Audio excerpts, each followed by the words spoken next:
Hi, guys. Welcome to Robin Hood Diaries again today. Thanks for joining me. As always, we're going to jump right into the scuzziest apartment I have ever lived in Los Angeles. And I have lived a lot of places, Hollywood Boulevard, you name it. This was basically in the scuzziest part of Los Angeles you can get. It was close to oh my God, Western and Sunset and the freeway. It was an old building called the Fenmore, and just like so many buildings here, they used to be a hotel, then they became like extended living, and then they became apartments for people like me years and years later. So, can't get into too much about who, because that is the final tragedy in my four-part tragedy in my new book, Bouncing Betty, A Tragedy in Four Parts. But this is the brother of my partner that passed away, that I've talked about ad nauseum, I know. And his name was Johnny. So after Tim passed, Johnny really and I had nowhere. I was living in my garage of my house that I owned with Tim. He passed. Johnny had nowhere to be. I didn't want to live in a garage anymore. So long story short, before we lived another place for some time, we had to grab the cheapest thing that we could find. And this was called the Fenmore. Again, it was a nice Hollywood. Betty Davis apparently had a suite there. Who cares?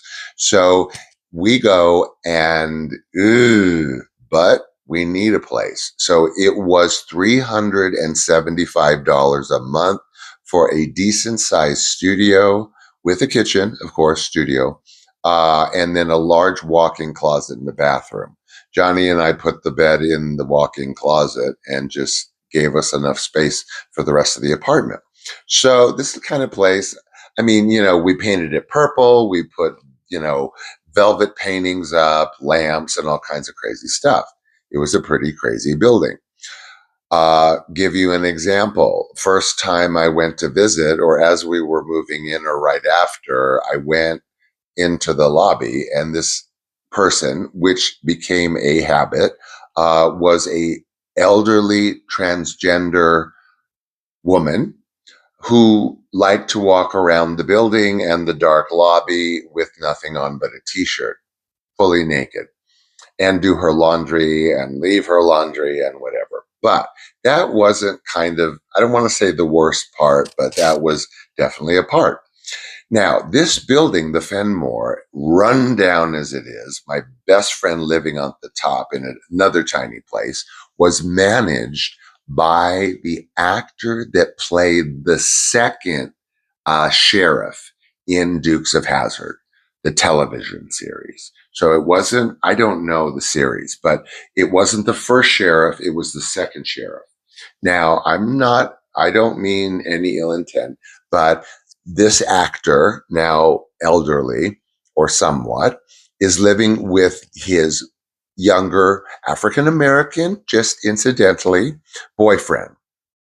So we're two doors down from there. So one of the issues here is once we moved in, I look through the people and see that this gentleman, this young gentleman that is the boyfriend of the second sheriff in Dukes of Hazzard, the television series, is going door to door, just knock, knock, knock, knock, knock, knock. Essentially, long story longer, he was selling drugs. So he came to my door, and I looked through the people, and he was knock, knock, knocking.